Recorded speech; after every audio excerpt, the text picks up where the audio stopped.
Vyas from bankers vascular hospital. આજે મારી સાથે છે શાંતાબેન, જે રાજકોટથી એપ્રિલ 2024 ડિમ્પલ પરમારને કન્સલ્ટેશન કરવા માટે ગયા હતા અને એમને ઘૂંટણમાં સતત દુખાવો રહેતો હતો. એ કન્સલ્ટેશન કરવા ગયા ત્યારે એમને ઘૂંટણના ઘસારાનો છેલ્લો તબક્કો હતો અને કન્સલ્ટેશન કરાયા પહેલા એમને શું તકલીફો થતી હતી ઘૂંટણમાં એ આપણે શાંતાબેન સાથે વાત કરીને જાણીશું.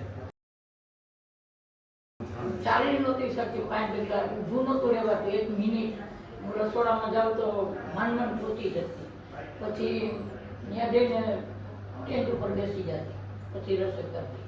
બરાબર. હા, અને રાતે બહુ દુખાવતો હતો, ઊંઘ જ ન આવતી.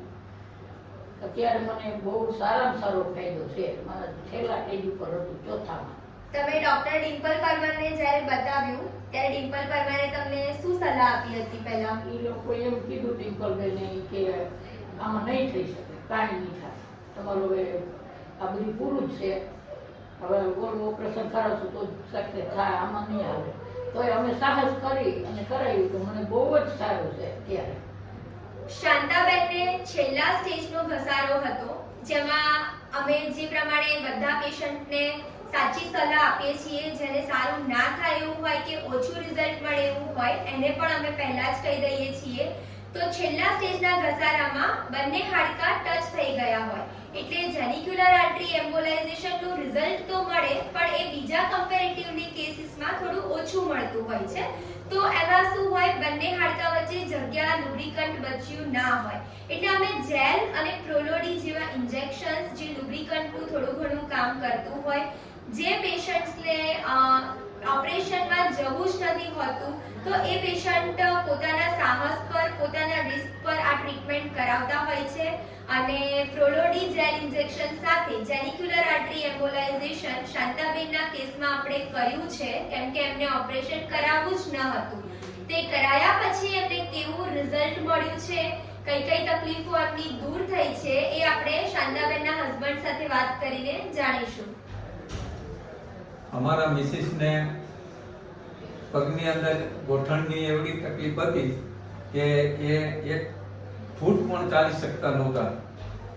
અને અમે આ જે જાહેરાત ઉપરથી અમે ખ્યાલ આવ્યો કે ડૉક્ટર બેન્કરની સારવારથી સારું થાય છે એટલે અમે એનો સંપર્ક કરેલો અને એ સંપર્કમાં અમે અત્યારે ઓપરેશન કરાવેલ છે. એમાં ખૂબ જ બહુ જ સારું છે, હાલવા ચાલવાની કોઈ તકલીફ નથી અને બહુ રિઝલ્ટ 80 થી 90%, જે કાંઈ આવે એમ જ નહોતું, ચોથા સ્ટેજમાં હતું.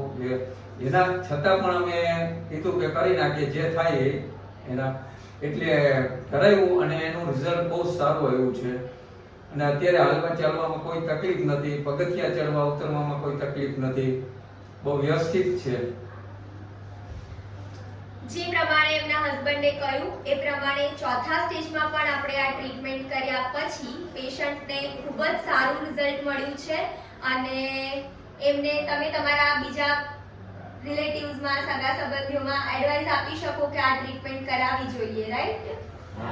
તો ડોક્ટર મોહલ બેન્કરના ટ્રીટમેન્ટથી અને ડોક્ટર ડિમ્પલ પરમારના ઓપિનિયનથી પેશન્ટ શાંતાબેન આજે ખૂબ જ સારું પોઝિટિવ રિઝલ્ટ મેળવીને ખૂબ જ હેપી છે અને અહીંયા અત્યારે અમારી જૂનાગઢની ઓપીડીમાં એ બતાવવા માટે આવ્યા છે ફોલોઅપમાં અને ઘણા ખુશ છે.